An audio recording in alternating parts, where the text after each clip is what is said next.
right, everyone. This is the most important predictions of them all. The 2025 NBA Finals.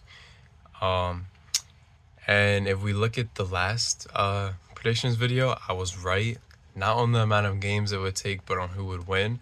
So that's pretty cool.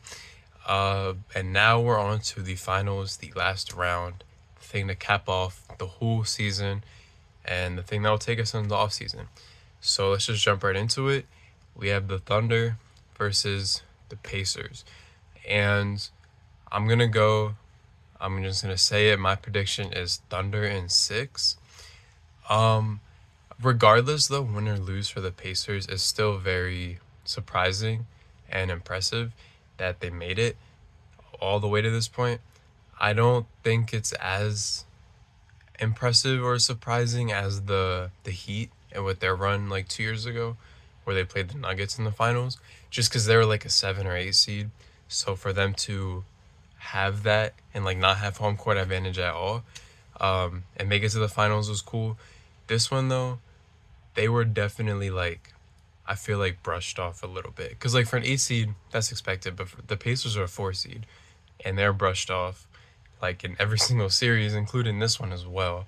So yeah, I think it's still gonna be Pacers in 6, with my main reason being the Thunder defense. We don't know what's gonna happen, how they're gonna come out, but it's just too good to lose 4 out of 7 games, in my opinion.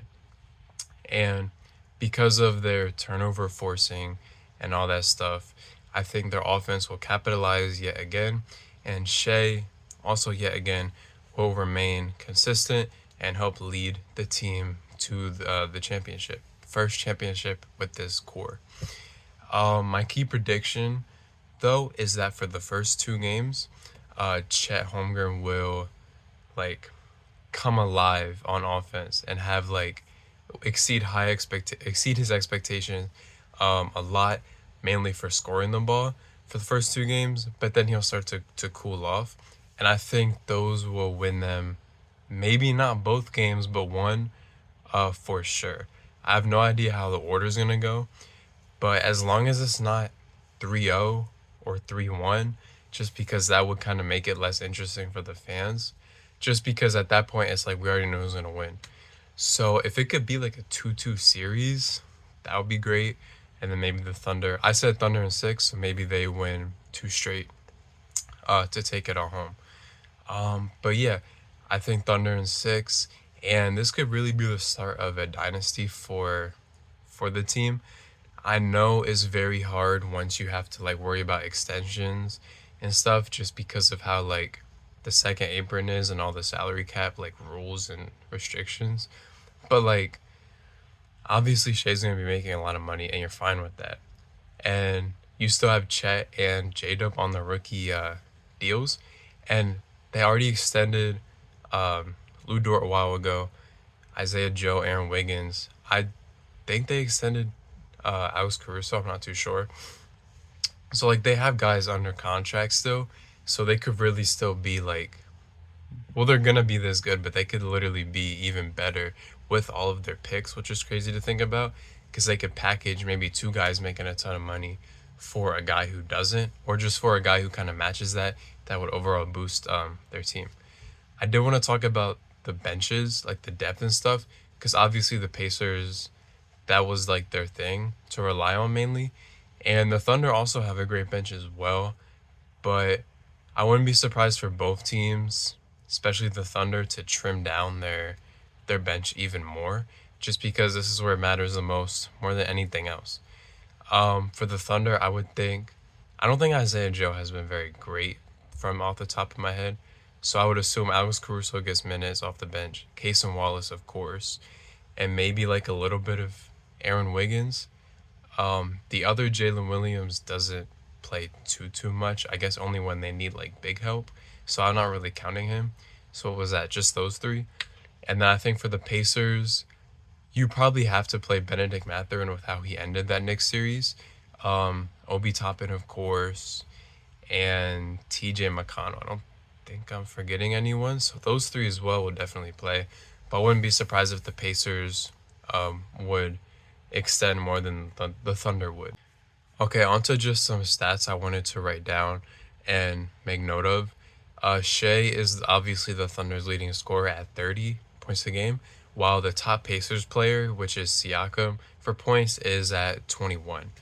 Obviously, both teams kind of, play as a team, but the Pacers 100% more, just because it's not like the Thunder score way more points. Both teams I was looking are actually very, very close in a lot of these statistics, like points, field goals made, field goals attempted, and free throws attempted as well, and also blocks. The Thunder obviously take it way more than for steals, while the Pacers, on the other hand, take it way more for like 3-point percentage. They're shooting 40% from three, the Pacers are, compared to the Thunder's 33%. So I feel like if the Pacers, in my prediction, win 2 games, one of them at least is going to be they're just on and on fire, and the Thunder just kind of have to hang their hats and move on to the next game. And from the field in general, the Pacers are still shooting 50%, which is pretty wild. Their rebounding numbers are low, but like that's kind of why, because they're not missing, so there's not much of a chance to get offensive rebounds. And I just wanted to mention this.